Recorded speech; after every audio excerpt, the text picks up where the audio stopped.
በማርያም በድንግል በወላዲተ አምላክ በመታምኑት አምላክ በስላሴ ይያቸዋለሁ። ይሄን መልእክት ለዓለም አሰሙ። ይሄን ጉድ ለዓለም አሰሙ። ትውልድ ዳን። ሰው ያልቅስብህ እንዳታለቅስ፣ ሰው ያልቅስብህ ዘርህ እንዳይጠፋ፣ እድሜህ እንዳያጥር፣ ሁለቱንም ዓለም እንዳታጣ፣ በስጋህም የወዲያኛው ዓለም ያለቀሰው ገንህን እንባው ነብስ፣ እድሜህ እንዳያጥር፣ በቆመህ እንዳትነድ። እንባ እሳት ነው። እንባ መዶሻ ነው። እንባ ሰይፍ ነው።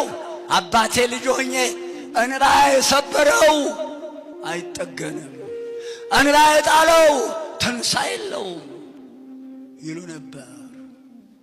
እንባ የሰበረው አያንሰራራም። አይገባኝም ነበር። ውሃ አይደለም ምን ማለታቸው? እንዴት ነው የሚሰብረው? እንባ አረ ቃላት የለም። በእንባ የሚያመጣው ፍዳ፣ እንባ የሚያመጣው የሚያነደው እሳት አረ ቃላት የለውም፣ አይገለጥም። ሰው አታስለቅስ።